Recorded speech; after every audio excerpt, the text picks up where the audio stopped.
사람들이 어떤 말을 할 때, 또 어떤 글을 쓸 때에는 그 말이나 글에는 꼭 논리의 전개, 또 생각의 전개가 있습니다.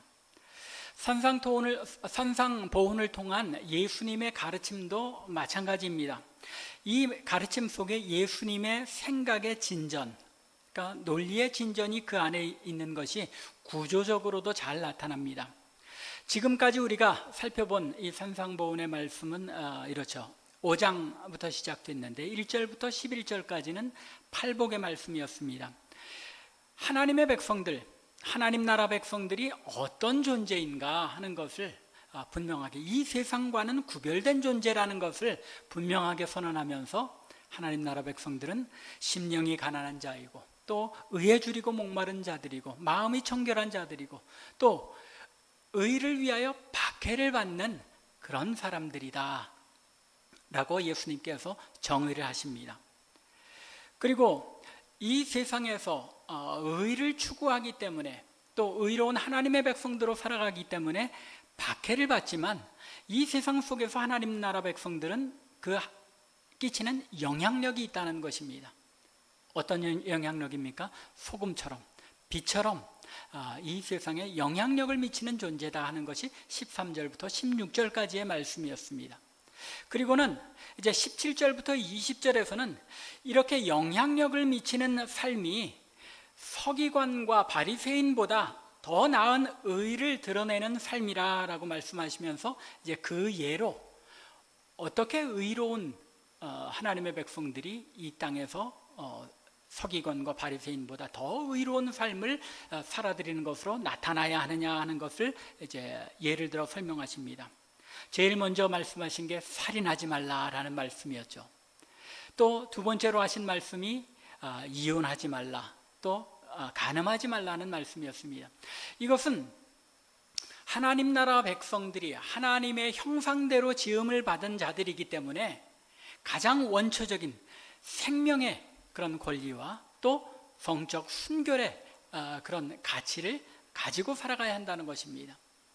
즉 인간으로서 하나님의 형상으로 창조된 가장 원초적인 권리가 보장되어야 한다는 것입니다. 그리고는 이제 세 번째로 오늘 본문에서 우리가 읽은 것처럼 맹세에 대한 말씀으로 넘어갑니다. 즉 생명에 관한 말씀에서, 또 육체의 순결에 대한 말씀에서 한 걸음 더 나아가서 이제는 인간과 인간 사이에서 하나님의 백성으로 의롭게 산다는 것이 어떤 것인지를 다루고 있다는 것입니다. 조금씩 더 중요하고 깊은 문제로 전개되어 가고 발전되어 가고 있는 것이죠. 오늘 본문에서도 33절과 34절에서 예수님께서는 옛사람에게 말한 바 너희가 이렇게 들었지만 나는 이렇게 너희에게 이른다라고 말씀합니다. 예수님께서 이미 반복하신 그런 어투지요. 다시금 유대인들의 율법의 전통, 율법 해석의 전통에 대해서 지적하신 것입니다. 유대인들의 전통, 서기관과 바리새인들이 가르치고 지키는 율법 해석에 의하면 헛맹세를 하지 말고 내 맹세한 것을 주께 지키라라고 말하였는데, 예수님께서 보시기에는 도무지 맹세라는 것을 하지 않는 것이 더 나은 삶이고 올바른 삶이요, 바리새인과 서기관보다 더 나은 의를 가진 사람의 삶의 모습이라는 것입니다. 이러한 방향을 우리가 염두에 두고 오늘 말씀을 조금 깊이 생각하는 가운데 예수님께서 왜 이런 말씀을 하신 것인지, 또 무엇을 말씀하시고자 했던 것인지 함께 생각해 보며 은혜를 나누기를 원합니다. 34절에 이미 말씀드린 것처럼 도무지 맹세하지 말지니라고 말씀했습니다. 그런데 사실 우리가 구약 성경을 보면 맹세에 관한 말씀들이 너무나 많은 것을 알 수 있습니다. 그렇죠? 구약 성경 여러분들 읽어보신 분들은 심지어 하나님께서도 맹세하신 것 볼 수 있습니다. 오히려 이 헛맹세를 하지 말고 맹세한 것을 주께 지키라라고 말한 이 바리새인들의 가르침이 구약 성경에 나타난 율법을 종합적으로 잘 설명하고 있는 것이 아닌가 생각될 정도입니다. 저들의 이 가르침이 율법에 근거하고 있다는 것입니다. 맹세에 관한 율법의 규정들, 또 구약의 언급들을 예를 들자면 수없이 많겠지만 몇 구절만 살펴보면 이렇습니다. 신명기 6장 13절을 보면 그의 이름으로 맹세할 것이니라. 그의 이름 누구 이름입니까? 하나님의 이름으로 맹세하라고 말합니다. 또 신명기 10장 20절에서도 마찬가지이죠. 여호와를 경외하며 그를 섬기며 그에게 의지하고 그의 이름으로 맹세하라라고 말합니다. 그리고 민수기 30장 2절에서는 여호와께 서원하였거나 결심하고 서약하였으면, 다른 말로 하자면 맹세하였으면 그걸 깨뜨리지 말고 입으로 말한 대로 다 이행하라고 말씀합니다. 오히려 율법에 보면 분명히 맹세하라고, 하나님의 이름으로 맹세하라고 격려하고 있습니다. 단지 서약하였으면, 즉 맹세하였으면 그 말한 것을 그대로 다 지키라는 것입니다. 말씀드린 것처럼 하나님께서 맹세하신 적도 한두 번이 아니죠. 창세기 22장 16절을 보면 아브라함의 그 아들 이삭에 관해서 이제 그 말씀하시면서 내가 나를 가리켜 맹세한다. 내가 나를 가리켜 맹세한다고 하나님 자신을 가리켜서 맹세하십니다. 그래서 내가 이같이 행하여 내 아들 독자도 아끼지 아니하였은즉 내가 너를 축복하겠다고 맹세로 약속하십니다. 또 출애굽기 32장 13절에도 보면 주의 종 아브라함과 이삭과 이스라엘을 기억하소서 주께서 그들을 위하여 주를 가리켜 맹세하여 이르시기를, 하나님께서 하나님을 가리켜서 맹세하였다고 말씀합니다. 더 나아가 창세기 24장에 보면 아브라함도 맹세했던 것을 알 수 있습니다. 맹세를 시켰죠. 여기서는 오히려 자신의 늙은 종을 이제 이삭의 아내를 구하러 보내면서 허벅지 아래 이제 손을 놓고 맹세하게 합니다. 여호와의 이름으로 맹세하라라고 말합니다. 그 외에도 야곱도 요셉도 다 맹세했던 것을 우리가 성경을 보면 알 수 있습니다. 구약이니까 그렇고 신약은 또 다릅니까? 신약에 가서도 보면 사도 바울도 종종 맹세의 표현을 한 것을 볼 수 있습니다.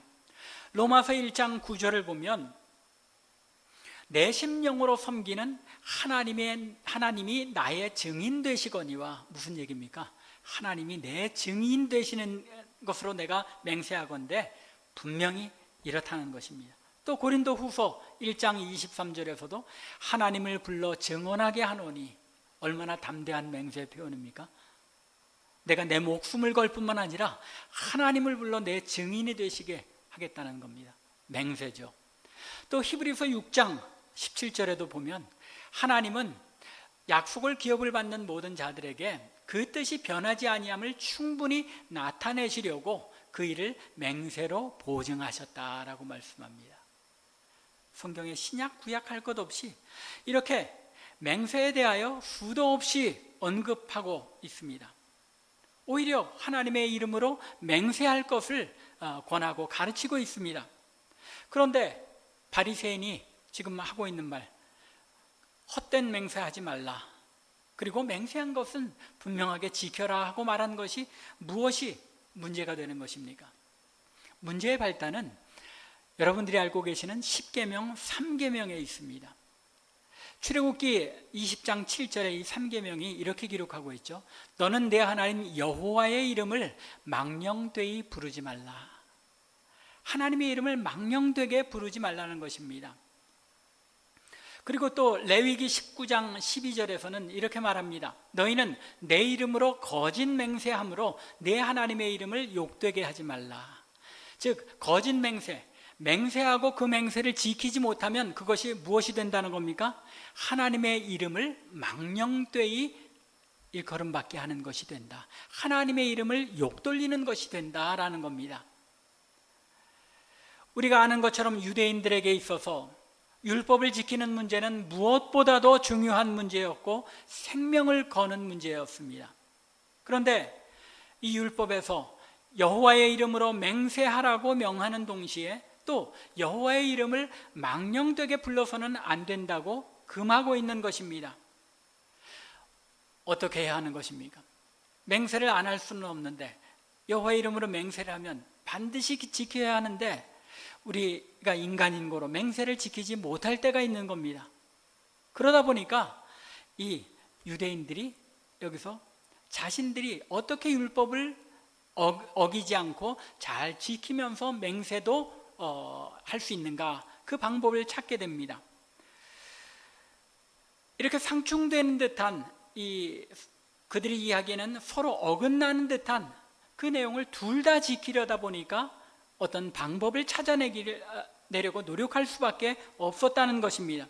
그 결과가 헛맹세를 하지 말고 내 맹세한 것을 주께 지키라라는 가르침이 나오게 된 것입니다. 겉으로 보기에는 아무런 문제될 것이 없죠. 오히려 구약의 율법을 잘 종합적으로 충실하게 지킬 것을 요구하는 것처럼 보입니다. 그런데 문제는 이 번듯해 보이는 가르침의 이면에 있는 유대인들의 위선적인 모습이었습니다. 그래서 예수님께서는 유대인들이 외면적으로는 아무런 문제가 없는 듯한 이 가르침의 이면에 나타난 그들의 위선적인 모습을 아주 신랄하게 파헤쳐서 드러내십니다.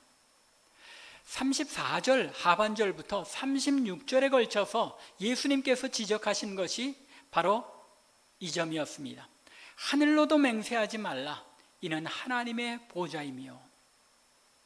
제3계명에서 내 하나님 여호와의 이름을 망령되게 부르지 말라라고 하셨는데, 여호와의 이름을 망령되게 부르는 것, 즉 여호와의 이름으로 맹세를 하고 지키지 않으면 그것이 여호와의 이름을 망령되게 부르는 것이었습니다. 또 유대인들, 제가 예전에 구약 성경 공부 때 말씀드렸죠. 유대인들이 이렇게 여호와의 이름을 망령되이 부르지 않으려다 보니까 하나님의 이름을 아예 부르지를 않습니다. 그 대신에 하나님의 이름 대신에 하늘, 그런 것으로 대체하게 됩니다. 그러다 보니까 어떤 불행한 일이 생겼다고요? 유대인들이 하나님의 이름을 어떻게 부르는지를 잊어버렸습니다. 그래서 여호와라는 이 이름 자체가 사실은 오늘날 학자들이 이렇게 불렀을 것이다 하는 것이지, 진짜 여호와의 이름을 부르는 그 발음인지 아닌지는 규명할 수가 없게 되어버렸습니다. 이렇게 여호와의 이름을 사람의 입에 함부로 올리지 않으려고 노력했던 것입니다. 그러다 보니까 하나님의 이름을 직접 부르지 않고도 자신들의 맹세를 보증하기 위한 어떤 방법이 필요했겠죠. 하나님의 이름만 부르지 않으면 되니까 하고, 하나님을 상징하는 말, 지금 말씀드린 것처럼 하늘 또는 보좌, 그런 표현들로서 이제 표현합니다. 그리고 자신의 신앙을 나타내는 그런 표현으로 맹세하기 시작했습니다. 이런 교묘하고 위선적인 생각이 맹세와 관련해서 율법을 어떻게 왜곡시켰는지가 마태복음 23장을 보면 예수님의 지적 속에 잘 나타납니다. 16절부터 22절을 읽어보면 예수님께서 이렇게 말씀하십니다. 화 있을진저 눈먼 인도자여. 누구를 가리키는 겁니까? 유대인의 종교 지도자들, 바리새인과 서기관들을 가리키는 겁니다. 너희가 말하되 누구든지 성전으로 맹세하면 아무 일 없거니와 성전의 금으로 맹세하면 지킬지라 하는도다. 재밌는 표현이죠. 성전으로 맹세하면 안 지켜도 되는데 성전의 금으로 맹세하면 꼭 지켜야 한다는 것입니다. 또 제단으로 맹세하면 아무 일도 없고 괜찮지만은 제단에 바쳐진 예물로 맹세하면 반드시 지켜야 한다는 것입니다. 왜 그렇습니까?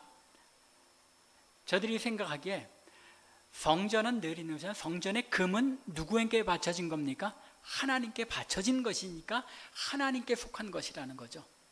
하나님과 관련된 것이기 때문에 성전으로 맹세하는 건 괜찮은데 성전에 금으로 맹세하면 하나님과 관련된 것이기 때문에 꼭 지켜야 된다는 것입니다. 예물도 마찬가지입니다. 제단은 늘 있는 것이지만 제단에 바쳐진 것은 하나님께 내가 바친 것이기 때문에 그 예물로 맹세라면 그것을 반드시 지켜야만 한다는 것입니다. 그래서 예수님께서 그것에 이어서 뭐라고 이제 말씀하십니까? 20절 이하를 보면, 그러므로 제단으로 맹세하는 자는 제단과 그 위에 있는 모든 것으로 맹세하며 또 성전으로 맹세하는 자는 성전과 그 안에 계신 이로 맹세하며 하늘로 맹세하는 자는 하나님의 보좌와 그 위에 계신 이로 맹세함이니라. 분명히 전에 말씀하셨죠. 제단에 바쳐진 금이 더 크냐 성전이 더 크냐, 예물이 더 크냐 제단이 더 크냐 말씀하시면서 제단에 바쳐진 예물만 아니라 성전에 바쳐진 금만 아니라 성전 자체가 바로 하나님에 계시는 곳이고 제단이 바로 하나님께 드려지는 것이기 때문에 그 어느 것도 하나님과 관련되지 않은 것이 없다는 것입니다. 오히려 제단이 더 크고 성전이 더 큰 것이므로 하나님께 제단으로 맹세하는 자는 제단뿐만 아니라 그 위에 있는 모든 것, 하나님께 속한 모든 것으로 맹세하는 것이기 때문에 하나님의 이름으로 맹세하는 것과 다름이 없다라는 말씀입니다. 또 성전으로 맹세하는 것도 성전과 그 안에 계신 하나님으로 맹세하는 것과 마찬가지이고, 또 하늘로 맹세하는 자는 하나님의 보좌와 그 위에 앉으신 그 하나님으로 맹세하는 것과 마찬가지라는 것입니다. 즉 유대인들이 명목상으로만 어떻게 그저 문자적으로만 하나님이란 이름을 언급하지 않고 자신들이 맹세를 하고 또 그 맹세를 깨고 하는 그런 위선적인 삶에 대해서 주님께서 지적하고 계시는 것입니다. 오늘 본문 34절 하반절 이하에서 또 36절에 이르는 이 말씀에서도 같은 내용을 말씀하고 있는 것입니다. 너희가 생각하기를 하늘로 땅으로 예루살렘 성으로 혹은 자기 머리로 맹세하면 하나님의 이름을 망령되게 부르는 죄에서 벗어날 수 있는 것처럼 생각하지만 그렇지 않다는 것입니다. 눈 가리고 아웅하지 말라는 것입니다. 왜냐하면 하늘로 맹세한다는 것, 그것은 바로 하늘이 하나님께서 앉아 계신 보좌이고, 땅으로 맹세한다고 해도 그 땅이 하나님의 보좌에 앉아 계시면서 발을 디디고 있는 또 디딤돌이고, 또 예루살렘 성은 거룩하신 임금 하나님의 성이고, 또 자기 머리로 맹세하는 것, 이 유대인들의 맹세의 방법 중에 하나가 머리카락으로 맹세한다는 겁니다. 근데 그 머리카락도 누가 희게 하고 누가 검게 하느냐? 하나님께서 하시는 것이기 때문에 자기의 머리로 맹세한다고 해서 하나님과 관련 없는 것이 아니라는 것입니다. 이 모든 맹세의 행동이 하나님과 관련될 수밖에 없는데 너희가 어찌해서 눈 가리고 아웅하면서 나는 하나님의 이름으로 망령되이 일하지 않았으니까 괜찮다고 하느냐는 것입니다. 어느 것 하나 하나님과 관련되지 않은 것이 없고 하나님의 다스림 아래 있지 않는 것이 없으므로 결국 너희가 무엇으로 맹세하든지 하나님의 이름을 망령되이 부르지 말라는 이 율법에서 벗어날 수는 없다는 것입니다.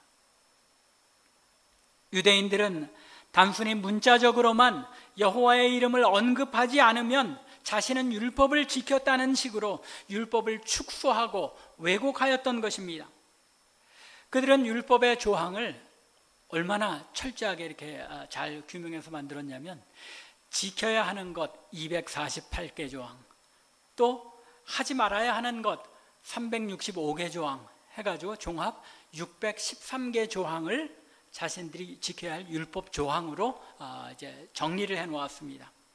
그리고 그것을 지키는 것으로 자신은 이 구약 성경에 나타난 율법을 다 지켰다고 자신하고 또 자랑하며 자신들의 의를 드러내는데 급급했습니다. 마가복음 10장에 보면 재미있는 이야기가 하나 나오죠. 부자 청년의 이야기가 나옵니다. 한 부자 청년이 예수님에게 와서 의로운 선생님, 무엇을 행하여야 영생을 얻겠습니까? 하고 물어봅니다. 그러자 예수님께서 율법에 이렇게 율법 조항이 있지 않느냐, 살인하지 말라, 간음하지 말라, 이런 조항들이 있지 않느냐 하고 말씀합니다. 그러자 이 청년이 뭐라고 얘기합니까? 선생님이요, 이것은 내가 어려서부터 다 지켰나이다. 여기서 다 지켰다는 게 뭐를 지켰다는 이야기겠습니까? 여기서 이 청년이 지켰다는 것은 유대인들의 율법 전통에 의해서 613개의 문구를 다 지켰다는 이야기입니다. 그렇지만 예수님께서 이 청년들로 그래? 그러면 내 있는 것을 다 팔아서 가난한 자에게 나누어 줘라 하니까 어떻게 합니까? 이 청년이 근심하며 돌아갔다고 말씀합니다. 유대인들의 그 율법 전통, 즉 문구에만 매달려서 그것을 지켰다고 자만하며 스스로 의롭게 여기는 이 율법 해석에 대해 예수님께서는 통렬하게 지적하고 계시는 것입니다. 저들이 눈 가리고 아웅하며 진짜 그 근본은 하나님을 욕돌리는 그런 맹세를 어기는 짓들을 그렇게 많이 행하면서도 나는 하나님의 이름으로 맹세하지 않았으니까 나는 율법에 저촉되지 않는다라고 스스로 생각하였다는 것입니다. 그러면 서기관과 바리새인의 맹세에 대해 왜곡된 율법 해석을 지적하면서 예수님께서 하고자 원하셨던 말씀은 무엇입니까? 예수님께서 왜 이 말씀을 오늘 본문에서 하고 있느냐는 것입니다. 예수님께서는 오늘 본문 37절에서 오직 너희 말은 옳다 옳다 아니라 아니라 하라고 말씀하십니다. 이 말씀은 앞서 말씀한 34절 도무지 맹세하지 말라는 이 말씀과 더불어서 하나님의 백성들에게는 맹세가 필요 없는 삶을 살아야 한다는 것을 말씀하신 것입니다. 맹세하지 말아라. 그저 너희의 말은 옳은 것은 옳다, 아닌 것은 아니라 하는 것에 그쳐야 한다는 것입니다. 구약에서 하나님께서 당신의 이름으로 맹세하신 일들, 이런 것들은 그러면 어떤 의미입니까? 왜 하나님께서는 맹세하시고 또 구약의 많은 사람들이 맹세했는데 예수님께서는 맹세하지 말라고 말씀하시는 것입니까? 그것은 인간의 죄악성 때문이라는 것입니다. 하나님께서 당신의 이름으로 이스라엘 백성들에게 맹세하며 말씀하신 것은 이스라엘 백성들이 거짓된 삶에 너무나도 깊이 젖어 있었기 때문에 하나님께서 말씀하셔도 그것을 아멘으로 믿고 받아들이며 순종하지 않았기 때문에 저들에게 이 말씀은 꼭 행하여 지켜야 한다는 것을 강조하기 위하여 저들의 죄악성 때문에 내가 내 이름으로 맹세하노니 내가 이렇게 하리라 라고 말씀하셨다는 것입니다. 그래야만 저들이 그런가 하고 받아들일 정도밖에 저들의 양심의 수준이 이르지 못했기 때문이라는 것입니다. 죄에 빠진 인간이 거짓된 삶에 너무 깊이 젖어 있다 보니 맹세를 해도 믿지 않는 자들이 되었기 때문에 하나님께서 맹세를 통해서 자기의 언약을 확증하실 수밖에 없었다는 것입니다. 이 자리에 앉아 계신 분들 가운데 많은 분들이 옛날에 우리 한국의 가짜 참기름 사태 기억하실 겁니다. 가짜 참기름이 물론 뭐 요즘에도 문제가 되기도 하지만은 이제 제 기억으로 한 70년대 말 80년대 초 그때쯤 아니었나 싶은데 참기름의 이름을 순 참기름, 참 참기름, 진짜 참기름 등으로 이 참기름 중에서도 진짜라는 것을 더 강조하기 위해서 그 앞에 많은 수식어를 붙였던 것으로 기억합니다. 그래서 농담으로 이제는 참기름을 참 진짜 순 참기름이라고 해야 되겠다, 그런 농담들도 했던 것을 기억합니다. 참기름이라는 것 자체가 참깨를 볶아서 거기서 기름을 짜낸 것이죠. 그래서 참기름이라고도 부르지만 참이라는 접두어가 이제 앞에 붙으면 어떻게 됩니까? 참나무 그런 데서도 나타나는 것처럼 진짜라는 그런 접두어죠. 그래서 이미 참기름이라는 그 표현 속에 진짜 기름이라는 그런 의미가 내포되어 있는데도 불구하고 다시 한 번 더 진짜임을 강조해야 했던 것입니다. 왜 이렇게 참 진짜인 것을 강조해야 했던 것입니까? 가짜가 많기 때문에. 가짜가 많을수록 진짜를 강조할 수밖에 없는 그런 시대가 된다는 것입니다. 가짜가 많다 보니까 진짜임을 더 강조해야 되는데 진짜임을 더 강조하는 참기름일수록 대부분 어떤 것이었습니까? 진짜 가짜 참기름이었죠. 이렇게 가짜가 횡행하는 시절일수록 진짜를 강조할 수밖에 없는 것입니다. 맹세도 이와 마찬가지라는 것입니다. 맹세가 많은 사회는 그만큼 거짓이 많은 사회, 거짓된 사회라는 것입니다. 이처럼 인간의 거짓됨 때문에 하나님의 말씀을 듣고도 그대로 믿고 순종하지 못하였던 이스라엘의 패역함 때문에 하나님께서조차 자신을 가리켜 맹세함으로써 당신의 약속을 보증할 수밖에 없으셨다는 것입니다. 그러므로 보다 하나님께서 더 원하셨던 것은 무엇입니까? 하나님께서 맹세하지 않더라도 하나님께서 너희는 이렇게 행할지어다 하면 아멘하고 그 말씀을 듣고 순종하는 하나님의 백성들이었어야 한다는 것입니다. 그것이 예수님께서 오늘 이 맹세에 관한 말씀을 하시는 이유라는 것입니다.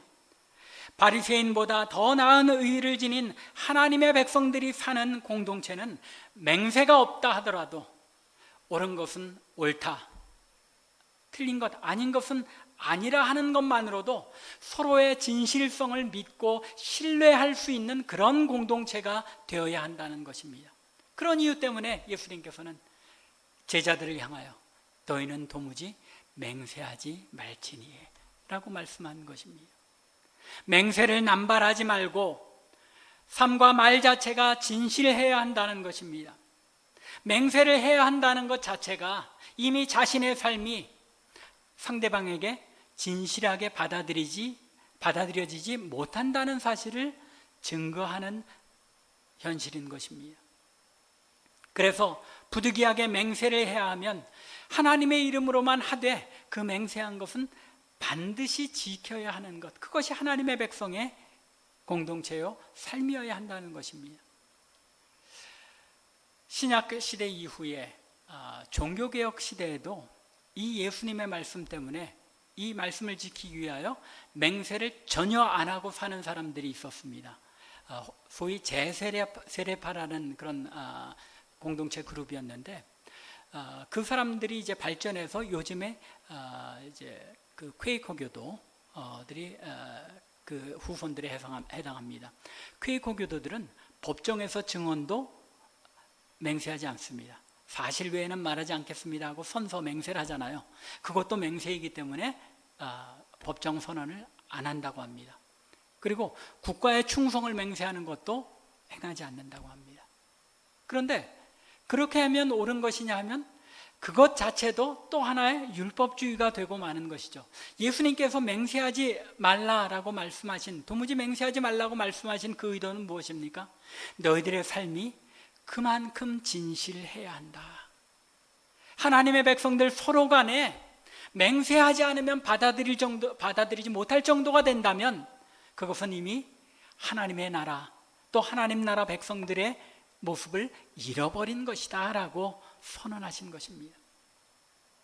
여기에서 더 나아가서 맹세해야 한다면 그것은 악한 자, 마귀의 악함에서 나는 것이라는 말입니다. 그래서 37절 하반절에 보면 아니라 하라, 이에서 지나는 것은 악으로부터 나느니라. 여기 악으로부터라고 되어 있지만 어떤 버전은 악한 자라고 되어 있습니다. 악한 자, 즉 마귀에게로부터 오는 죄의 유혹이 되어진다는 것입니다. 말씀을 맺겠습니다. 바리새인들보다 더 나은 의, 그것은 진실한 말과 행동만으로도 사람들에게 받아들여질 수 있는 하나님 나라 백성의 진실한 삶인 것입니다. 예수를 믿는다는 것은 진리이신 주님을 따르고 닮아가는 사람들이라는 뜻입니다. 그렇잖아요. 예수님께서 내가 곧 길이요 진리요 생명이라고 말씀하셨습니다. 진리라고 말씀하셨습니다. 예수님을 따른다는 것은 진리를 실천하는 사람이어야 되고 진실한 삶을 살아야 하는 것, 그것이 예수 믿는 사람들의 진정한 모습이 되어야 한다는 것입니다. 나의 말이 진실해서 내가 말한 한마디의 말이 천금의 무게로 받아들여질 수 있는 진실한 삶을 살아내는 것, 그것이 바로 바리새인보다 더 나은 의를 지닌 참 하나님 나라 백성들, 성도의 삶이 되어야 한다는 것입니다. 때로는 진실한 삶의 자세와 말 때문에 다른 사람들과의 관계에 있어서 어려움이 있을 수도 있습니다. 그렇죠?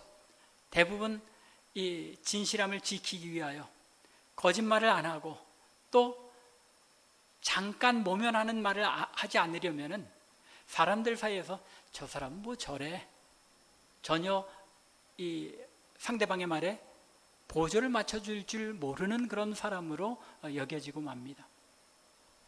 그러다 보면 점점 사람들 사이에서 경원시되는 그런 사람들이 되고 맙니다.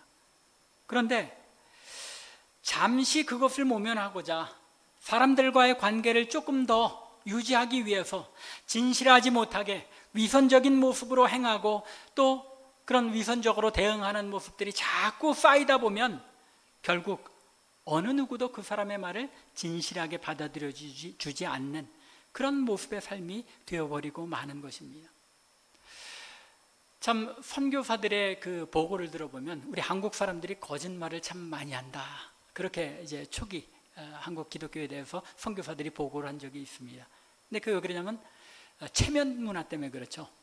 식사하셨습니까? 하면 배에서 꼬르륵 소리가 나가도 먹었습니다.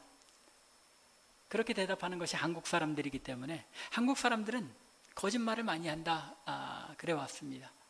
그게 오늘날 우리들에게조차도 서로에게 진실하게 이야기하기보다는 상대방을 먼저 고려해서 말하다 보니까 옳지 않은 것조차도 옳지 않다고 말하지 못하는 그런 모습으로 우리의 성도들의 삶조차도 그렇게 굳어져간 모습을 볼 수 있습니다. 그런데 이것은 옳은 것은 옳다, 아닌 것은 아니다라고 서로 그것을 인정하고 받아들여 줄 수 있는 그런 문화가 되어야만 해결될 수 있는 문제인 겁니다. 여러분들 서양 사람들 여러분들이 보기에는 참 정도 없고 그저 딱 자기네들 할 거 외에는 더 이상 하지 않는다, 차가운 사람들이다, 그런 느낌이 드시죠? 그러나 그 사람들에게는 옳은 것은 옳다, 아닌 것은 아니다. 상대방이 나와 의견이 같지 않다고 해도 서운해하지 않고 그 사람은 그것이 옳다고 생각하는 것보다 하고 받아들여주는 문화가 이 말씀을 통해서 이루어져 있기 때문에 그런 모습이 이루어지는 겁니다. 한국 사람들은 내 말에 편들어주지 않으면 서운해하죠. 그리고 관계가 소원해집니다. 이것이 오늘날 성도들 가운데서도 진실한 모습으로 자신의 생각들을 서로 나누지 못하는 이유가 된다는 것입니다. 진실한 말과 삶이 쌓여갈 때 우리가 믿는 신앙이 진실한 것임을 인정받을 수 있게 되는 것입니다. 오늘날 세상 사람들이 기독교를 인정하지 않는 이유가 무엇입니까? 기독교인들이 세상 사람들과 하나도 다를 바가 없이, 아니 오히려 더 말과 행동으로 사람들을 기만하기 때문 아닙니까? 여러분들 이민 초기 또 한 10년 전까지만도 생각해 보십시오. 이민 비즈니스 사고 파는데 얼마나 저 사람이 장로님이니까 하고 믿고 샀다가 뒤통수 맞는 일이 얼마나 많았습니까? 그런 일화들 여러분들 참 많이 알고 계시잖아요. 이게 말과 행동이 진실하지 못하고 헛된 맹세가 나타나고 하는 그런 일들에 대한 증거 아닙니까? 하나님의 백성들이 주님께서 이 말씀하신 것처럼 옳은 것 옳다, 아닌 것 아니다라고 말하는 여기에서 넘어서고 여기에서 벗어나기 때문에 기독교 신앙이 오늘날 한국 사회에서 또 이민 사회에서 기독교인이 존경받지 못하고 진실되다고 인정받지 못하는 것입니다.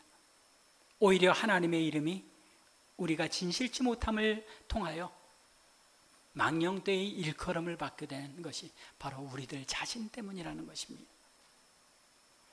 우리 모두 말과 행실에 진실할 수 있기 바랍니다.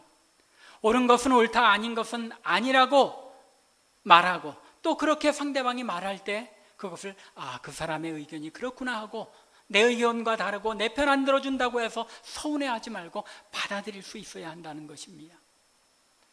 간절히 원하기는 우리가 진실한 삶을 살아내고 진실한 말을 행하고 그럼으로써 많은 사람들에게 기독교는 참 진실한 종교이구나, 참된 신앙이구나, 진리이신 주님을 따르는 종교구나 하는 것을 분명히 드러내며 많은 사람들에게 하나님의 이름을 높여드릴 수 있는, 하나님의 영광 돌릴 수 있는 여러분들과 저의 삶이 될 수 있기를 주님의 이름으로 간절히 축원합니다. 기도드리겠습니다.